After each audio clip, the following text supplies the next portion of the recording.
husle, ktoré v žilách budia more. Len ty máš,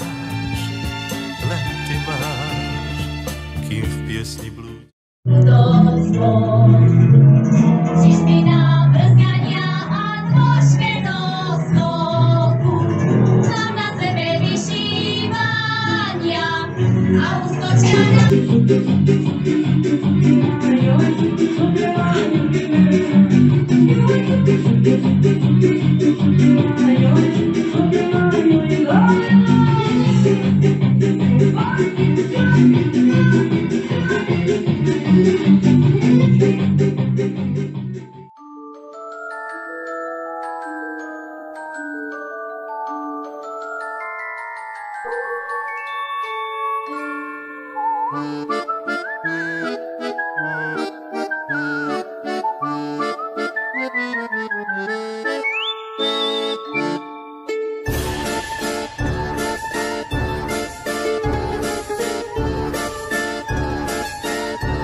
Po cestovaní autobusom sme ráno vkročili na francúzsku pôdu v Paríži, kde nás čakal náročný deň.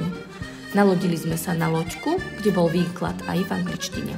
Videli sme Louvre, chrám Matky Božej, Invalidovňu, hrobku Napoleona, vojenské múzeum a z Eiffelovej veže sme sa kochali výhľadmi do všetkých strán.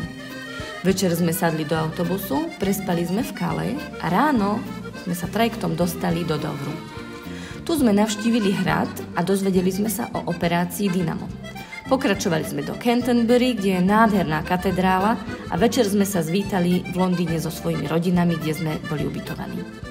Ďalší deň sme vycestovali do Brightonu, obľúbeného mesta mnohých mladých, kde sú pekné pláže, väža I-360, Royal Pavilion a samozrejme nákupy. Po obede sme strávili v Národnom parku Seven Sisters, kochali sme sa výhľadmi na more a biele útesy. Po návrate do rodín v Londýne sme sa tešili už na posledný deň v Anglicku. Londýn neprekvapil a kvôli hmle na Temži sme si výlet loďkou odložili na neskôr. V parku sme nachovali veveričky, prešli sme okolo kráľovskej jazdy, Buckinghamského paláca a na Piccadilly, okolo Big Bena, cez Temžu a popod London Eye. Tu sme mali pripravený program v londýnskej temnici. Prešli sme si hrozivé dejiny Londýna. Po tomto zážitku sme potrebovali už len nakúpiť zásoby na ceste proti hladu a unavení a šťastní sme sadli do autobusu. Dňa 14.11.2024 a 15.11.2024 sa uskutočnili Dni vedy a techniky, na ktoré si pripravili deviataci a osmaci stanovištia s rôznymi aktivitami.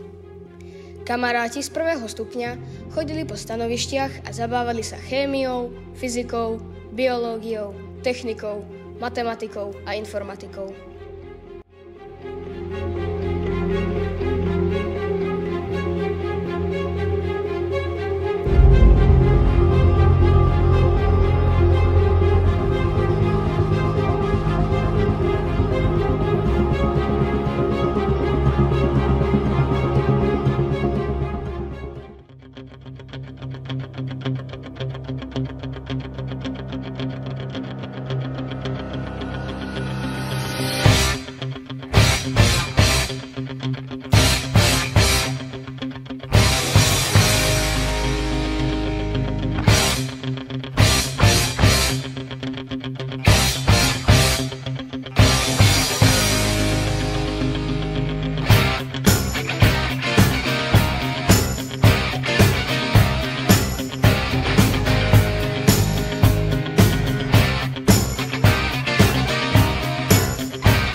Krajine, kde sa piesok lial a kde sa sypal vodopád, spala včielka nezbedná. Ten, kto ju poznal, mal ju rád.